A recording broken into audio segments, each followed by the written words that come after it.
성경 말씀 보겠습니다. 신명기 23장입니다.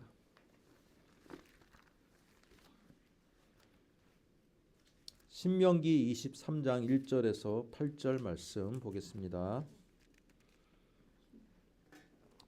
구약성경 297쪽입니다.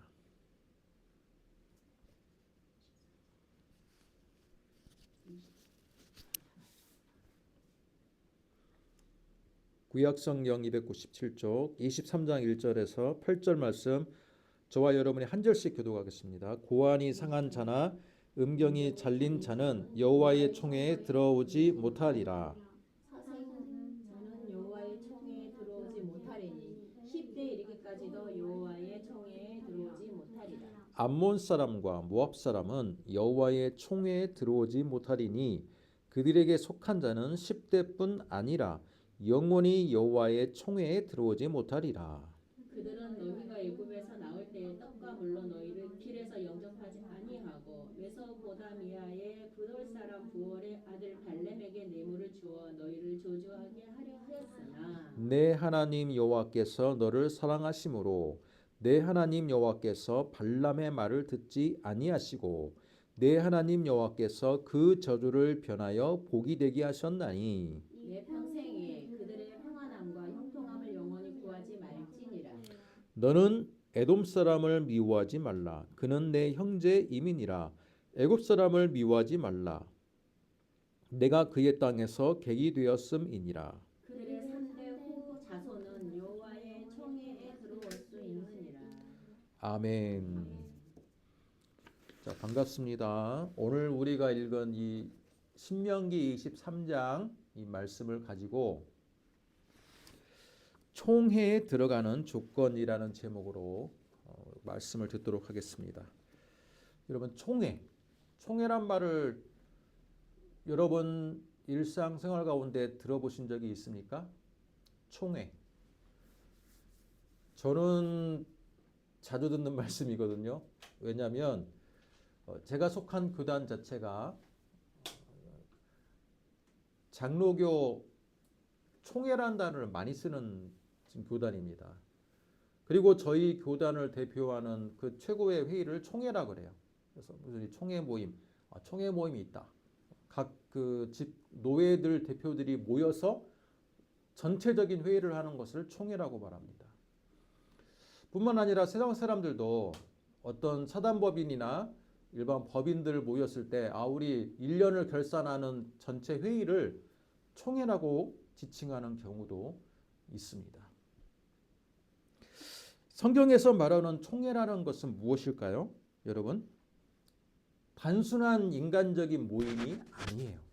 성경에서 특히 신명기 23장에서 말하는 총회는 하나님과 언약을 맺은 백성들의 모임이에요. 하나님의 시내산 언약을 통해서 하나님의 백성의 언약 가운데 들어와 있는 사람들이 언제나 하나님의 뜻을 따라서 살아가는 공동체의 모임을, 공동체의 총합을 총회라고 부르는 겁니다. 그러면 총회가 중요합니까? 안 중요합니까? 중요하죠. 유대인들, 이스라엘 백성에게는요, 이 총회의 기준은요, 아주 중요한 겁니다. 왜? 내가 그 총회에 들어갈 수 있느냐 없느냐를 판가름해주는 중요한 기준이기 때문에 그래요. 이건 예수님 당시까지도 총회에 들어올 수 있느냐 없느냐는 굉장히 중요한 문제였습니다. 여러분, 유대인의 혈통을 타고났기 때문에 다 총회에 들어갑니까? 아니에요. 오늘 말씀을 보시기 바랍니다. 여러분, 총회에 들어갈 수 없는 자들의 기준이 있습니다. 1절부터 6절까지 나오는데 여러분, 먼저 제일 첫 번째가 뭡니까? 고안이 상한 자, 음경이 잘린 자. 이건 고안이 상했다는 건 뭘까요? 생식 능력이 없는 사람이죠. 생식 능력이 없는 사람. 또 음경이 잘린 자 역시도 생식 능력이 없는 자예요. 이런 자는 여호와의 총회에 들어갈 수 없다. 여러분, 우리 어렸을 때 가끔 보면 아이들 중에 어떤 아이들이 있어요? 고안이 몸 안에서 분리가 안 된 아이들이 가끔 있어요. 그런 아이들 또는 후천적으로 사고를 당해서 고환이 상한 자들이 있을 겁니다. 그러면 그 사람은 고환이 상하게 된 순간부터 제사장이 그 사람의 상처 부위를 확인하고 어떻게 합니까? 만약에 고환이 상했다 그러면 제사장이 그 사람에게 어떤 명령을 내려요? 너는 우리 여호와의 총회에 들어올 수 없다라고 판정을 내리는 겁니다. 제가 지난주에 말씀을 드렸던 것처럼 한센병자, 문둥병자도 그 기준 나았다, 완치되었다 또는 한센병이 발병했다라는 것을 판명하는 사람이 어느 계층이었습니까? 제사장이었어요. 그 당시에 제사장은요, 여호와의 총회에 들어갈 수 있는 자격을 관리하는 사람이에요. 제사만 주관하는 사람이 아니라 여호와의 총회에 들어갈 수 있는 자를 허용도 하고 또는 공동체에서 추출하기도 하는, 내쫓기도 하는 그런 중요한 심판관의 역할을 했던 겁니다. 자, 그런데 1절의 말씀만 보면 고환하고 음경만 상한 자들만 못 들어가나? 그렇게 생각할 수 있지만 실제로는 그렇지 않아요. 나중에 이 기준이 점점 확대가 됩니다. 확대가 돼서 전염병을 가진 자, 특별히 여러분 나병이라고 일컬어지는 이 한센병, 피부병 이렇게 고질적인 질환을 가진 사람들도 여호와의 총회에서 배제가 되었습니다. 또 날 때부터 소경된 자, 소경이 되거나 또는 불구가 된 자, 그런 사람들도 여호와의 총회에서 배제가 되었습니다. 대표적인 예가 무엇이 있습니까? 제가 지난주에 설교했던 10명의 한센병자들이 지금 이 한센병 마을을 형성해서요, 그 유대인의 정통의 그 마을 안에 들어갈 수가 없어요. 축출이 됩니다. 그럼 그 사람들은 뭐예요? 여호와의 총회로부터 배제가 된 사람들이에요. 여호와의 총회에서 떠났다라는 것은 그 사람에게는 하나님의 영광이 떠났다. 하나님의 은혜가 떠났다. 하나님의 백성의 지위가 상실되었다라는 것을 의미합니다. 얼마나 몸이 병든 것도 힘든데 자신이 하나님으로부터 버림받았다는 생각에 이 10명의 한센병자는 너무 힘들었을 거예요. 그랬을 때 마을을 지나가던 예수님의 그 일행을 보고 이제는 체면도 없습니다. 죽기 살기로 예수 선생이시여 이렇게 부르는 그 장면을 생각해 보시기 바랍니다. 한 가닥의 희망이라도 잡기 위해서 자신의 체면을 모두 버렸던 그들의 모습. 사도행전 3장을 보면 베드로 일행이 성전으로 기도하러 갈 때 여러분 성전 미문 앞에서 날 때부터 소경된 자들이 구걸을 하고 있습니다. 베드로에게도 다 다가가가지고 선생님 저에게 은혜를 베풀어 주십시오. 동정의 은혜를 베풀어 주세요 했을 때 베드로가 뭐라고 말합니까? 금과 은은 내게 없지만 내게 있는 곳으로 너에게 주니 나사렛 예수의 이름으로 일어나 걸으라. 그렇게 말했습니다. 그런데 여러분 이 성전 미문 앞에 성전 입구에서 구걸하는 이 날 때부터 소경된 자는 여호와의 총회에 들어간 자입니까? 안 들어간 자입니까? 못 들어간 자예요. 못 들어간 자예요. 아이러니하지 않습니까? 아이러니한 상황이에요. 왜? 성전 미문은요. 성전에서 바로 그 문만 통과하면 바로 성전으로 들어갈 수 있는 곳이에요. 그런데 그 성전 바로 입구에서 평생 여호와의 성전에 들어가지도 못했던 사람에게 하나님께서 베드로를 통해서 치유의 은혜를 베풀어 주신 겁니다. 만약에 제가 모세 시대나 예수님 시대에 유대인의 혈통을 타고났다면 저는 들어갈 수 있을까요? 없을까요? 저는 못 들어간다라고 확신합니다. 왜 그랬는지 아십니까? 제가 선천적인 아토피가 있잖아요. 그런데 예수님 당시의 기준은요.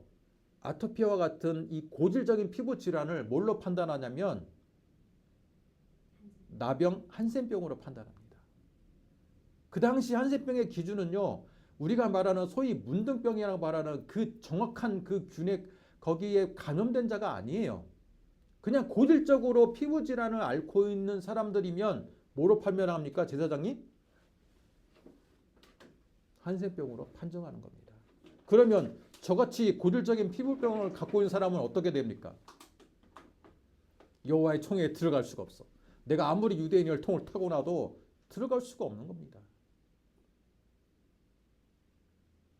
그러니까 이게 얼마나 은혜입니까? 그죠? 그 당시에 그 의학적인 기준으로는요, 고질적인 병에 대해서는 굉장히 무거운 처벌을 내렸다는 것을 우리는 알 수 있습니다. 또한 두 번째, 사생자는 여호와의 총회에 들어오지 못할 것이다. 사생자가 누굽니까? 사생자.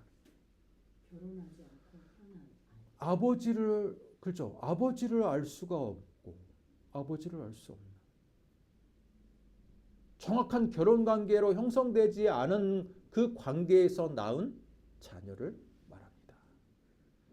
이걸로 볼 때 여호와 하나님은 어떤 관계를 축복하십니까? 남녀가 만나서 결혼 관계를, 공식적인 결혼 관계를 형성해서 자녀를 낳는 것을 하나님은 기뻐하시고 그러기를 원하셨다라는 거예요. 그런데 어떤 이유가 됐던지 간에 결혼이라는 이 하나님께서 정하신 제도를 떠나서 낳은 자녀는 하나님께서 인정하지 않는다는 거예요.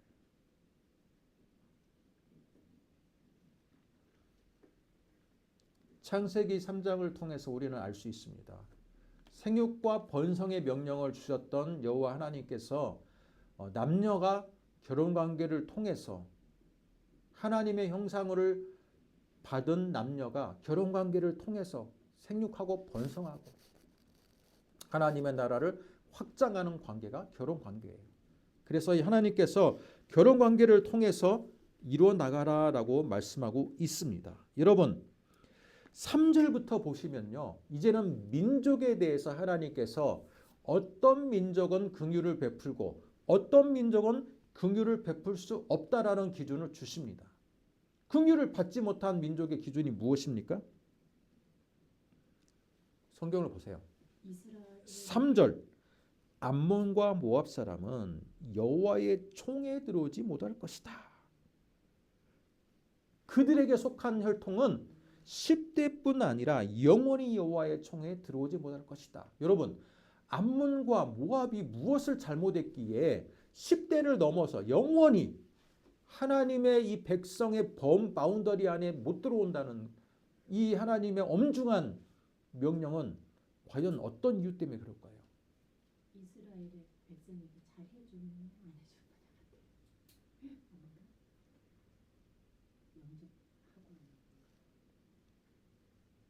자, 그들은 4절과 5절에 나옵니다. 그들은 애굽에서 나올 때 브올의 아들 발람에게 뇌물을 주어서 하나님의 백성을 저주하게 했다라는 거예요. 여러분, 이스라엘 백성이 애굽에서 탈출해서 가나안 땅으로 들어갔을 때 중간에 가나안 땅으로 들어가는 것은 이스라엘 백성의 스스로의 판단입니까? 그렇지 않아요. 아브라함 때부터 약속했던 하나님께서 가나안 땅을 통해서 그 자리에서 아브라함의 후손, 즉 유대인을 통해 가지고 이스라엘 백성을 통해서 하나님의 나라를 완성하고자 하는 그 계획에 모압과 암몬은 찬성했습니까? 반대했습니까? 반대했어요. 제가 몇 달 전에 여러분에게 소개를 했잖아요. 애굽에서 가나안 땅으로 가는 길이 해안길이 있고 족장의 길이 있고 왕의 길이 있고 자, 세 가지의 주요한 통로가 있는데 이스라엘 백성은 해안길을 택하지 않았습니다. 하나님께서 원하지 않으셨어요. 그러면 족장길이 남았는데 족장길도 하나님이 나중에는 가데스 바네아에서 족장길로 가지 않기로 하나님이 인도하셨습니다. 그러면 마지막 남은 게 왕의 길인데 사막의 길인 광야의 길인데 여러분 광야의 길에서 서 있는 민족이 있었으니 모압과 암몬인 겁니다. 모압과 암몬은 어떻게 합니까? 자기네 나라를 통과하겠다는 이스라엘 백성의 그 요구를 들어주기가 쉽지가 않았던 거예요. 그런데 쉽지 않고 거부만 했으면 모르겠는데 문제는 이들 민족이 이스라엘 백성을 공식적으로 저주했다는 겁니다. 영적으로 보면 무엇입니까? 하나님의 나라를 향해서 가나안 땅으로 들어가는 이스라엘 백성들을 그들이 축복해 주지는 못할 망정 저주를 했다는 거예요. 이거 완전히 사단의 편에 섰다는 거죠. 그래서 하나님께서는 그 어둠의 세력의 편에 서서 자신의 백성을 저주한 그 민족을 용인할 수가 없었던 겁니다. 그래서 받아들이지 말아라. 영원히 받아들이지 말아라. 심판의 메시지를 주신 겁니다. 여러분, 이걸 통해서 우리가 알 수 있는 건 뭡니까? 하나님의 백성을 세상 사람들이, 특히 악한 영의 지배를 받는 자들이 방해를 합니다. 저주를 합니다. 그 죄가 결코 가볍지 않다라는 거예요. 하나님께서는 모든 죄를 용서하시는 자비로운 하나님이시지만 특별히 하나님의 나라를 이루어가는데 방해를 하는, 그렇죠? 심지어 저주를 하는 그런 죄에 대해서는 묵과하지 않으신다라는 것을 우리는 알 수 있습니다. 대신에 하나님께서 자비를 베풀어 주는 민족이 있어요. 어느 민족입니까?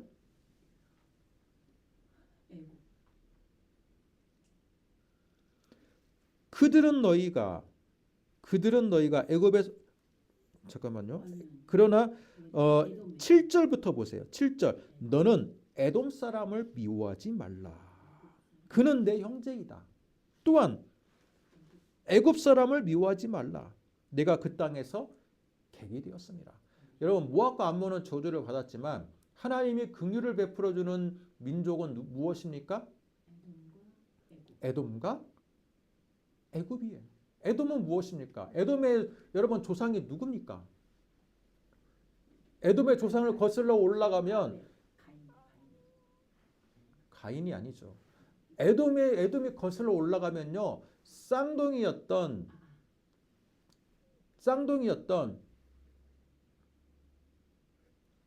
야곱과 에서가 에돔의 조상인 겁니다. 그런데 여러분, 에서의 쌍둥이 동생이었던 야곱이 나중에 야복각 강에서 하나님의 천사와 씨름을 한 후에 이름이 변경이 되었습니다. 그 이름이 뭡니까? 이스라엘로 바뀌었어요. 이 이스라엘이 지금 공동체가 형성되어 있는 이스라엘과 동일한 명칭이고 이스라엘의 진짜 조상적이 되는 겁니다. 명칭 자체가 그러니까. 그러면 이스라엘과 에돔의 조상이었던 에서는 실제로 무슨 지간이에요? 쌍둥이 형제지간인 거예요. 하나님은 그걸 기억하셔요. 그래서 여러분, 너 에돔 사람은 미워하지 말아라. 그는 너희들의 형제다. 형제 민족이다. 특별히 에돔은 이스라엘 백성이 가나안 땅으로 올라갈 때 그렇게까지 방해하지 않았어요. 또 그것을 하나님이 중요하게 보시는 겁니다. 뿐만 아니라 애굽 사람은 왜 긍휼을 베풀어야 한다고 말하고 있습니까? 애굽 사람이 물론 이스라엘 백성을 노예 삼고 수백 년 동안을 착취한 것은 사실이지만 실제로 여러분, 야곱의 그 가족들이 계속해서 가나안 땅에 살았다면 민족이 될 수 있었을까요? 없었을까요? 없었어요. 애굽이라는 강대국에서 노예 생활을 했지만 그 노예 생활이라는 강대국의 보호 아래 있었기 때문에 민족이 형성될 수 있었던 겁니다. 한마디로 민족으로 만들기 위한 인큐베이터 역할을 애굽이 했다라는 거예요. 하나님은 그 공로를 인정하셨다라는 거예요. 때문에 너희들 애굽 사람만큼은 미워하지 말아라.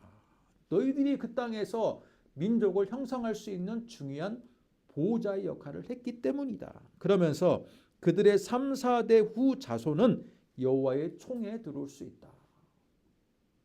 3, 4대면 뭡니까? 할아버지에서 손자가 되면 여호와의 총으로 이제 입적이 될 수 있다라는 거예요.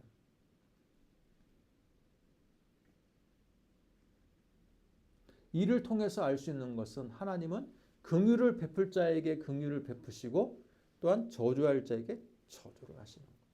철저하게 과거에 그들이 행했던 상과 벌, 행적을 통해서 상과 벌을 내리시는 하나님이라는 거예요. 그렇지 않습니까? 우리가 행했던 과거의 과오들을 하나님이 다 예수 그리스도의 심판에 그 있던 자리에서 은혜 자리로 우리를 건져 올리셨으나 그러나 아직까지 예수 그리스도를 모르는 자는 과거의 그 행적까지도 하나님은 기억하셔서 책임을 물으시는 하나님이라는 거예요.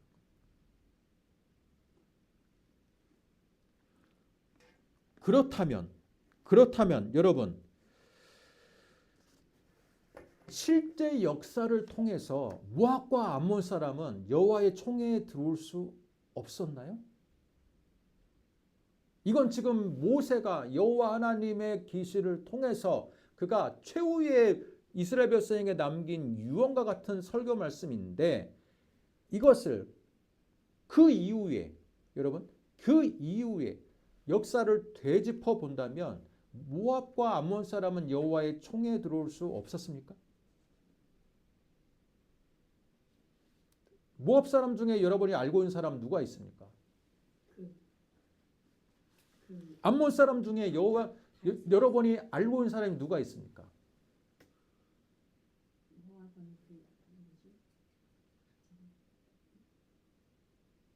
모압 사람 중에 여러분이 알고 있는 사람 어떤 여인? 보아스 아내. 보아스의 아내까지 맞았다면 인정해 줘야죠. 보아스의 아내 룻.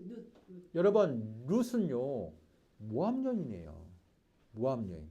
그런데 이 모압 여인이 나중에 여호와의 총회에 들어오게 됐습니까? 안 됐습니까?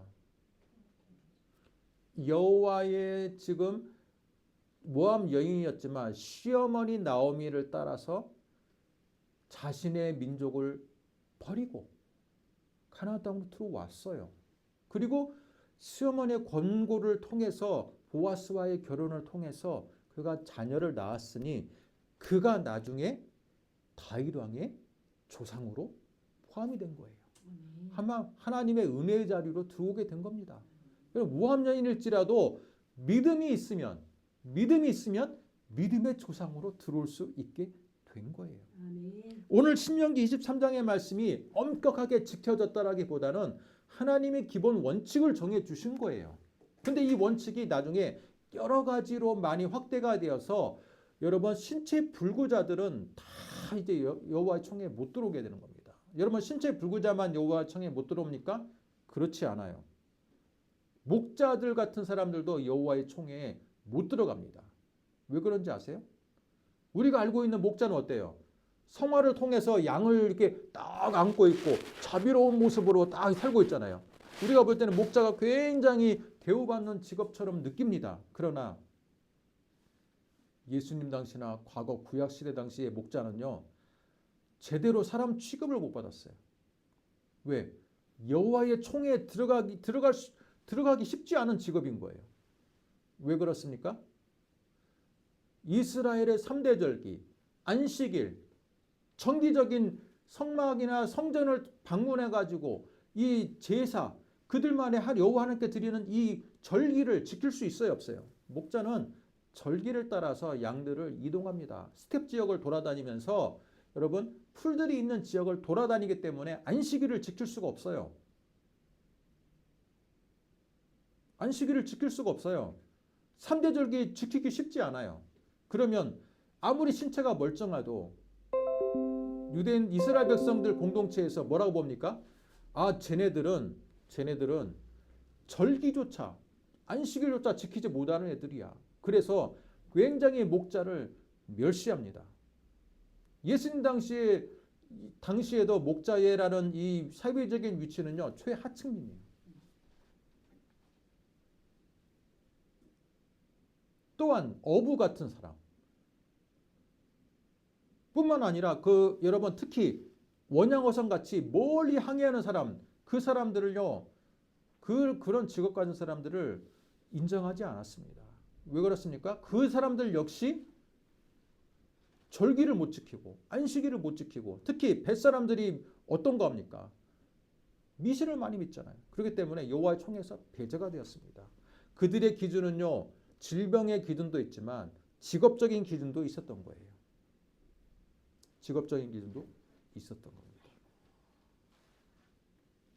뿐만 아니라 여러분 암몬 사람 출신 중에 여호와의 총회에 들어온 사람이 누가 있습니까? 암몬 사람들 중에는요 여러분 다윗 왕의 아들이었던 솔로몬의 부인 중에 암몬 출신이 있어요. 누구냐면 나아만하는 사람인데, 이 나아만한 여인인데, 그가 솔로몬의 많은 부인들 중에 한 사람인데, 그 사람이 솔로몬과 결혼은 관계를 맺어서 누구를 낳았냐면 르호보암을 낳았어요. 르호보암이 누굽니까? 르호보암은 솔로몬을 이어서 왕국의 대표자가 되었습니다. 그러나 그가 왕이 된 순간에 나라가 두 조각이 났어요. 두 조각이 났어요. 여로보암이 10지파를 가져가고 르호보암은 유다 지파와 시몬 지파만을 가져가는 그런 불상사가 벌어지게 되었어요. 어쨌든 르호보암의 혈통 또한 아버지 솔로몬을 이어서 왕이 되었지만 어머니는 누구 사람이다? 암몬 사람이다 라는 겁니다. 자, 이걸 통해서 그 당시에 혈통적인 이 엄격함이 상대적으로 관용적으로 많이 허용이 되었다라는 거예요. 지금 모세는 이 혈통에 따라서 누구는 총에 들이지 말아라, 누구는 총에 들어도 된다라는 기준을, 혈통에 따른 기준이 있었지만 이미 수십 년, 수백 년이 지나면서 그 기준이 모호해지면서 이방인이어도 여호와의 총에, 여호와의 신앙을 갖고 여호와의 총에 들어오면 검증 절차를 거쳐서 들어오기도 하고, 또 여호와의 총에서 똑같은 아무리 이스라엘 백성일지라도 여호와의 총에서 배제된 사람도 있었다라는 거예요. 특히 구약시대, 분열왕국 시대로 가보면요, 여러분 이방인 족속들 가운데 드로와 시돈이라는 민족이 있습니다. 드로와 시돈이 어느 쪽입니까? 지금으로 말하면 텔아비브의 북쪽에 있는 지역, 레바논 쪽에 있는 지역. 과거로 말하면 이 레바논 지역을 어떤 도시 명칭으로 정했냐면 페니키아라고 정했습니다. 여러분 페니키아 문자가 지금 알파벳에 기원이 된 거 아시죠? 그런데 이 페니키아를 과거에 어떤 이름으로 불렀냐면 드로와 시돈이에요. 드로와 시돈. 이 드로와 시돈 민족은요, 레바논의 지금 조상적인 민족인데 그 지역이 산림이 백향나무가 빽빽한 민족이에요. 그 백향나무를 자발적으로 다 베어가지고 솔로몬에게 바쳤던 민족이에요. 그걸로 뭘 만들었습니까? 성전을 만들었어요. 성전을. 그 이후에도 이스라엘과 긴밀하게 협력하다가 나중에 그 민족이 여호와의 신앙을 많이 받아들였어요. 많이 받아들였어요. 나중에 그 민족이 여호와에 거의 포함되는 그런 놀라운 일이 벌어지기도 합니다. 이처럼 여러분 구약 시대를 민족적인 혈통적인 유대 민족, 지금은 혈통을 떠난 신약 시대, 은혜 시대, 우리는 물과 기름으로 나누지만 실제로는 그렇지 않아요. 과거 유대 신앙을 통해 가지고 타 민족일지라도 이스라엘 백성은 관용적으로 그들이 정말 여호와의 신앙을 고백하고 할례를 받고 신실한 모습을 보이면 여호와의 총회로 들어오게 했던 과거의 역사들이 많이 남아 있습니다. 한마디로 과거의 구약 시대를 혈통적인 하나님의 백성으로만 본다는 것은 너무 협소한 시각이라는 거예요. 과거에도 여호와의 총회의 신앙 고백을 했던 이방 민족들은 엄격한 심사를 통해서 받아들였다는 거예요. 받아들였다.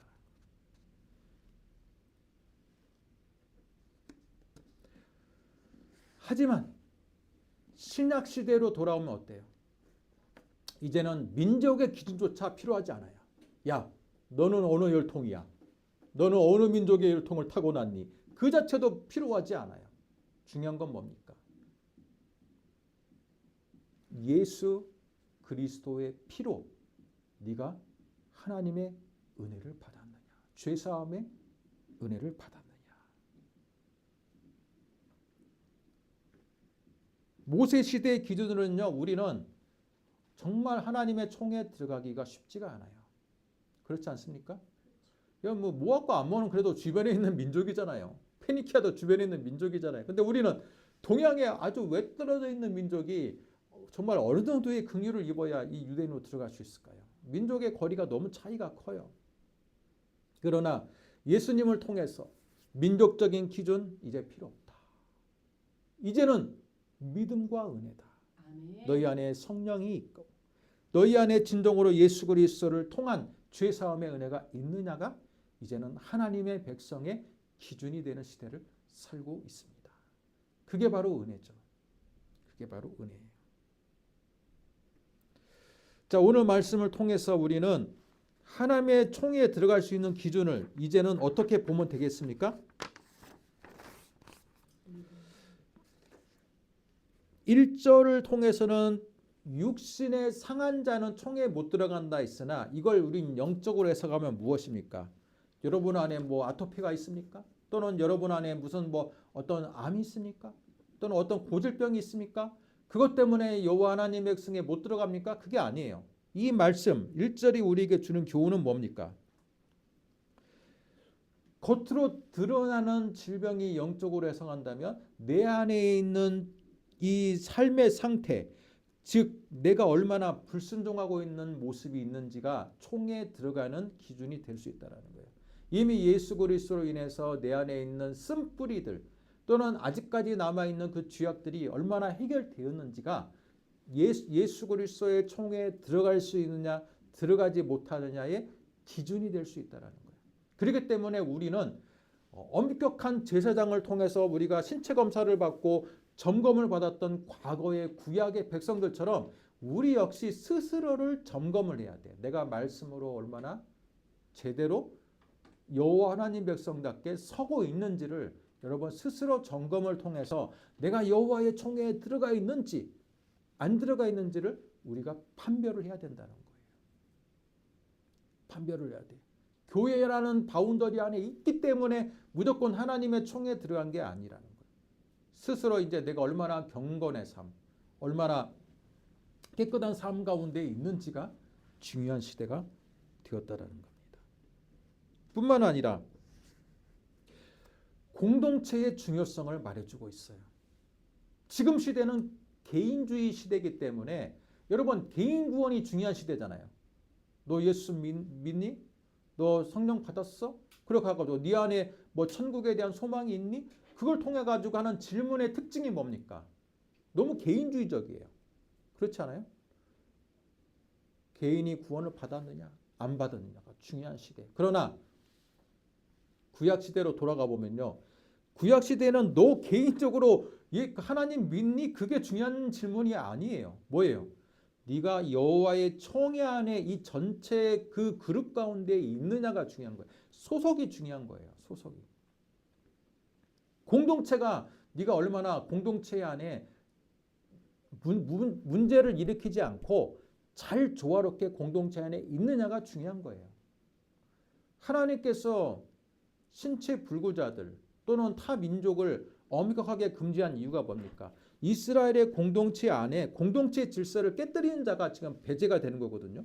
공동체의 이 경건성, 공동체의 이 순결성을 유지하는 게 중요한 거예요. 마찬가지로 지금 우리 시대에도요. 교회라는 공동체는요. 공동체 전체성, 공동체성으로 봐야 돼.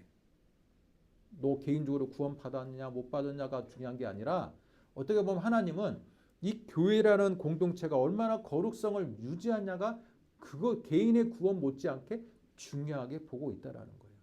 어떤 사람이 아무리 은혜 받고 구원의 확신이 있을지라도 그 사람이 교회라는 공동체성에서 공동체의 질서를 자꾸 방해하고 깨뜨린다. 그러면 그 사람에게는요. 하나님의 칭찬을 받을 수가 없어요. 공동체성을 하나님은 중요하게 생각하기 때문에 그렇습니다. 그래서 오늘 말씀이 우리에게 주는 중요한 교훈은 점점 21세기의 공동체성이 사라지고 심지어 교회조차도 굉장히 개인적이고 소그룹 중심의 그런 관계만 맺어지는 그런 형태로 지금 발전하고 있는 이 상황에서 중요한 것은 교회의 전체의 공동체성이다. 그것을 회복해 나가는 게 중요하다라고 우리에게 알려주고 있습니다. 알려주고 있어요. 때문에 여러분 오늘 이 말씀을 통해서 이제는 민족적인 기준이 철폐가 되었고 예수 그리스도를 통한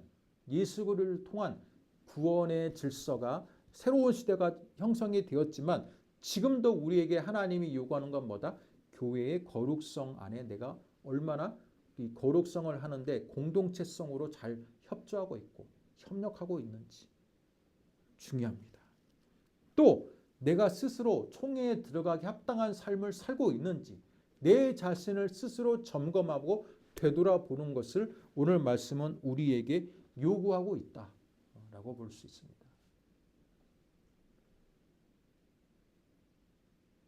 모압과 암몬의 후예들은 총회에 못 들어간다 했지만 나중에 어땠습니까?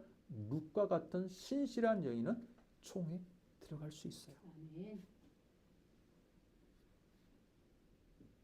다윗 왕의 혈통에도 이방 여인의 피가 섞여 있어요.